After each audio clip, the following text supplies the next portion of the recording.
Hi, I'm Jay Monte with True Fan Boxing. I'm here with Sean Sullivan, the editor-in-chief of Boxing Digest. Sean, I have to ask you, we did a quick review last show.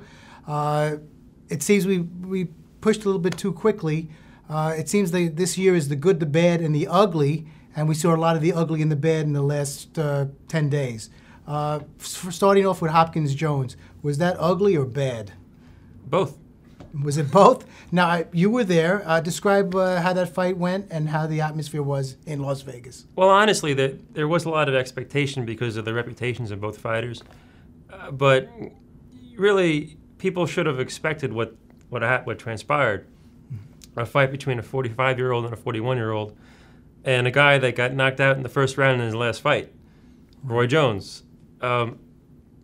Just because of their history, personal history, and the animosity they have towards each other, and they kept throwing trash talk back and forth and trying to make the promotion somewhat exciting and interesting. Mm-hmm. That kind of built people's expectations,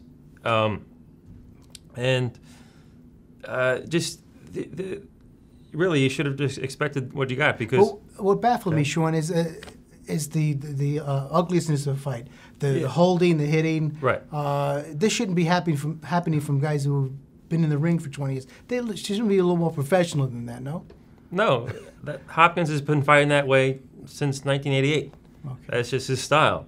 Roy Jones, obviously that was never his style, but he's been reduced to what you saw against Hopkins in the last fight. He throws one shot at a time, which he used to do that, but he's shot. Okay. He's shot. Quickly, I just wanted Ruiz fought John Hay a few days ago in England, stopped in the 9th round, second time in his career that he was stopped.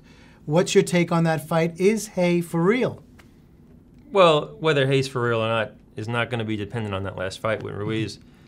It was a good victory for him, no doubt about that.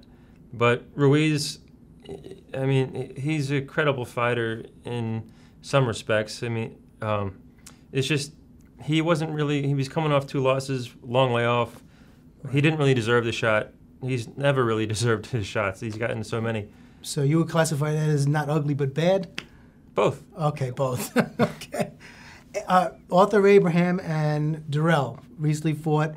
Obviously, Dirrell was way ahead on points, but like a European fighter does, came back very strong. Might have knocked out Dirrell in the 12th round. I feel he had a good shot. What's your thoughts on that? I felt maybe Dirrell, well, I don't know if he took a way out or not. That's what Abraham's camp thinks. What's your take on that? You're right. Abraham is a slow starter. He was coming on in those last few rounds. He had knocked Dirrell down in the 10th round. And perhaps he might have been on the way to doing it again. But I think Dirrell, having built up the lead to what he had, I think he would have been able to find a way to move about the ring and make it to the final bell and win a decision. He was well ahead on points. Okay. I just thought he got tagged a lot in that the last few seconds before that knockdown. Unfortunately, the way things are with the canvas now, they got to do something about that, the fighters don't slip. Because that really marred what would have been a terrific ending of that 12-round affair. Slipping's been going on for years. The logo's on the mat. It's just I know, but maybe bring back the rosin or something. I don't know. I just wanted to briefly touch on Eric Morales came back against a journeyman-type fighter. He won the fight. How far do you think he goes? I know he wants Pac-Man probably for the payday, right? Of course. Okay. Yeah, and he's going to claim, okay, well, I have a victory over Pac-Man. I'm the last guy to beat him, so therefore I should have a shot. But he's got a lot to prove and a long way to go before he gets there, fighting the best pound-for-pound fighter in the world right now. Okay, and one thing we've learned the last few days, John Duddy is going to fight Julio Cesar Chavez Jr. in San Antonio, June 26th. How do you feel that fight would pan out? A lot of people are picking Duddy. I'm not so sure about that. Even money at this point. Okay. I would have picked Chavez easy a while back, but having seen his last few fights, he's really slipped and hasn't really progressed to a point. I mean, his competition hasn't been that great. But I think Duddy, having gone back to his original trainer, his original team, he has a shot. final thing I want to bring out this weekend, we got the Sergio Martinez challenging for the world middleweight title against Kelly Pavlik. Quickly, what's your take on that? Oh, that's a great fight. Great fight. Everyone should check it out. Martinez has a real chance to beat Pavlik. Well, evident of his last fight with Williams, yeah, absolutely. It's going to be. I can't pick a winner in that one. Pavlik's got the power.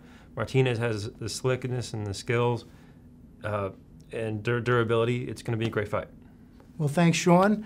Till next time, this is Jay Monte with True Fan Boxing with Sean Sullivan of Boxing Digest. Thank you, Sean.